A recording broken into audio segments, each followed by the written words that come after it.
ఈ ఎలక్షన్ లో 20 రోజులు కాంగ్రెస్ పార్టీకి ప్రచారం చేసి తమ వంతు కృషి చేశామని తెలంగాణ వడ్డెర ఐక్య వేదిక అభిప్రాయం వ్యక్తం చేసింది. వడ్డెర సంఘం అధ్యక్షులు వడ్డెర వేముల యాదయ్య మాట్లాడుతూ తెలంగాణ వడ్డెర ఐక్య వేదిక తరపున చాలా మంది తమ కులస్తులు ఈ ప్రచార కార్యక్రమంలో పాలుపంచుకున్నారని అన్నారు.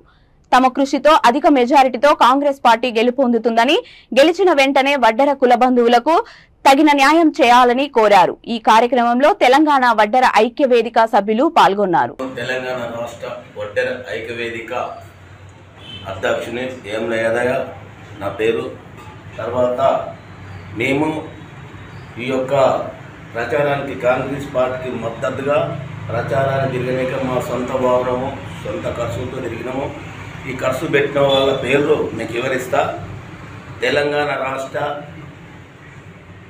వడ్డెర ఐక్య వేదిక నుంచి హైదరాబాద్ జిల్లా అధ్యక్షుడు శేఖరు ఒక 30,000 సొంతం పైసలు ఖర్చు పెట్టిండు.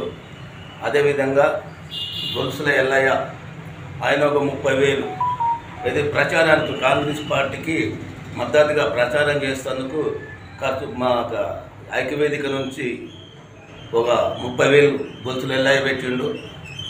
అదేవిధంగా తెలంగాణ రాష్ట్ర వడ్డెర ఐక్య వేదిక ఉప కార్యదర్శి మన పల్లపు మల్లయ్య ఒక 20,000.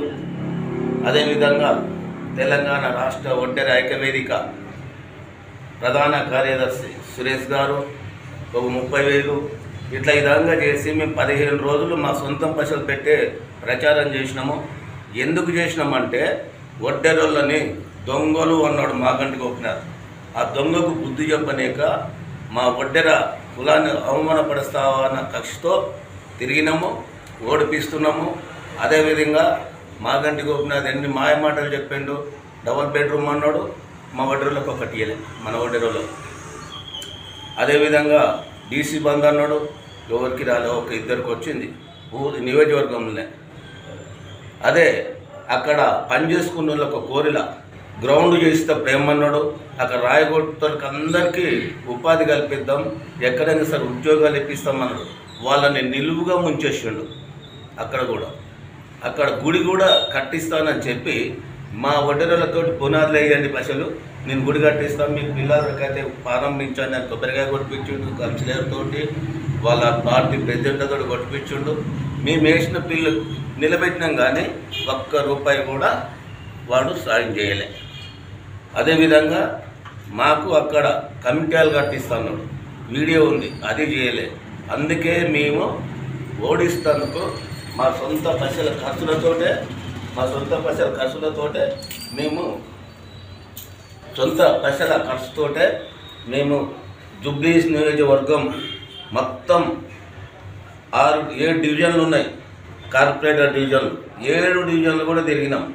కాబట్టిగా మేము 7 డివిజన్లే కాకుండా మా హైదరాబాద్లో ఉన్న వడ్డెరోళ్ళు ఎక్కడెక్కడ ఉన్నారో అక్కడ కూడా చెప్పినాము. మరి మీడియా ద్వారా మరి తెలంగాణ రాష్ట్రంలో ఉన్న వడ్డెర సోదరులకు అందరూ కూడా చెప్పినాము మా సోషల్ మీడియా ద్వారా. కాబట్టిగా ఖచ్చితంగా అధిరథ్యం గెలిపిస్తున్నాము. తర్వాత నెక్స్ట్ మా వడ్డెరులకు కావాల్సినవి గెలిచిన ఎమ్మెల్యేతోటి మేము మాట్లాడుకుంటాం, చేసుకుంటాం. ఎవరెవరు పైసలు పెట్టినోళ్ళు మా కమిటీలో ఉన్నోళ్ళు దాదాపు సొంత ఖర్చులే పెట్టుకొని తిరిగినాం. మేము ఎవరికారు చెప్పలేదు. కానీ దీనికి మా సంఘానికి సాయం చేసింది మరి సిఎన్ రెడ్డి ఒక 10,000 చేసిండు. మేము ఎవరి మీద అబద్ధం ఆడే పని ఉండదు. మళ్ళీ అదేవిధంగా రోజు టిఫిన్లు చేయించుండు, మధ్యాహ్నం అన్నం కూడా తినిపించుండు సిఎన్ రెడ్డి. తర్వాత నిన్న 29 తారీఖు నాడు మాత్రం మాకు భవానీ శంకరు ఒక 40 పొట్లాల బిర్యానీ, ఒక 10 పొట్లాల వెజిటబుల్ బిర్యానీ పంపించిండు. అంటే మాకు ఏది ఇచ్చినా మేము ఎవరిని మర్చిపోము. అట్లా మాకు అన్యాయం చేస్తే వదలం. మాకు సిఎన్ రెడ్డి చేసిన సాయం కూడా చెప్తున్నాము, భవానీ శంకర్ చేసిన సాయం కూడా చెప్తున్నాము. జై వడ్డెర, జై వడ్డెర.